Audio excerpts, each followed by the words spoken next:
Hi good morning అందరికీ. ఈరోజు నేను పప్పు తోటకూర అయితే మామిడి వరుగులేసి చేస్తున్నాను. చూడండి ఎలా చేస్తాను అనేది. హాయ్ అండి, నమస్తే అందరికీ. మీరు చూస్తున్నారు జెన్నీ ఛానల్. ఈరోజు నేనైతే తోటకూర పప్పు చేస్తున్నానండి. చూడండి, ముందుగా అయితే ఇలా తోటకూర తీసుకున్నాను. 3 కట్టలు అయితే తీసుకున్నానండి. చూసారా ఎంత ఫ్రెష్గా ఉందో, చాలా బాగుంటుందండి.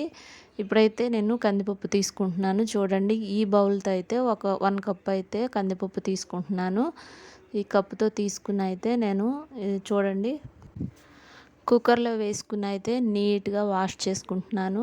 అలాగే వాష్ చేసుకోవాలి 2 సార్లు 3 సార్లు అయితే మంచిగా వాష్ చేసుకుని ఇలా పక్కన పెట్టుకున్నాను. చూడండి, కాసేపు అయితే నానుతుంది కదండి, నానితే ఇంకా టేస్ట్ బాగుంటుంది, అలాగే త్వరగా కుక్ అవుతుంది. ఇప్పుడైతే నేను ఈ తోటకూరను అయితే కట్ చేసేసుకుంటున్నాను. చూడండి, ఇలా అయితే చిన్నగా అయితే మంచిగా కట్ చేసేసుకోవాలి.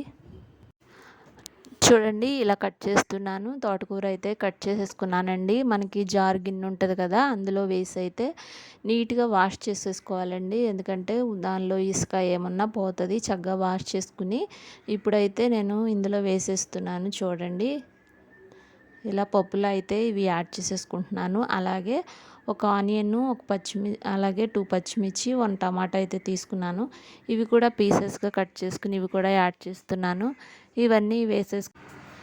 ఇవన్నీ వేసుకున్న తర్వాత ఇప్పుడైతే నేను కారం యాడ్ చేసుకుంటున్నానండి. చూడండి, ఇలా కొంచెం కారం అయితే యాడ్ చేసుకున్న తర్వాత ఇవైతే మామిడి వరుగులండి, మామిడికాయ ముక్కలు ఎండబెట్టుకున్నవి. ఇవి వేసి అయితే నేను చేస్తాను. టేస్ట్ చాలా బాగుంటుంది.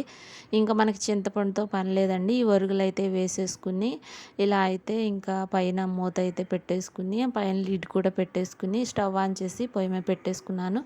3 విజిల్స్ వచ్చే వరకు అయితే కుక్ చేసుకున్నాను. చూడండి, పప్పు అయితే కుక్ అయిపోయింది. ఇప్పుడు ఇందులో నేనైతే ఉప్పు యాడ్ చేసుకుని చక్కగా ఇలా మెదిపేసుకున్నాను. చూసారా ఎంత చక్కగా కుక్ అయిందో.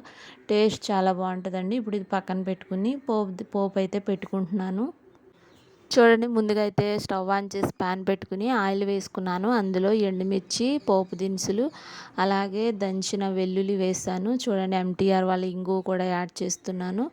ఇలా అన్నీ వేసుకుని కొంచెంసేపు ఫ్రై అయిన తర్వాత అయితే ఫైనల్గా కరివేపాకు యాడ్ చేసుకోవాలండి. చూడండి, ఇంతే, అసలు పోపు అయితే భలే స్మెల్ వస్తుంది కదండి. ఈ మిశ్రమాన్ని అయితే నేను ఈ పప్పులో వేస్తున్నాను. ఇలా అయితే వేసేసుకుని మొత్తం ఒకసారి కలిపేసుకుంటే అంతేనండి, సూపర్ టేస్టీ పప్పు అయితే రెడీ అయిపోయింది. ఈ వీడియో కనుక నచ్చితే లైక్ చేయండి, షేర్ చేయండి, సబ్స్క్రైబ్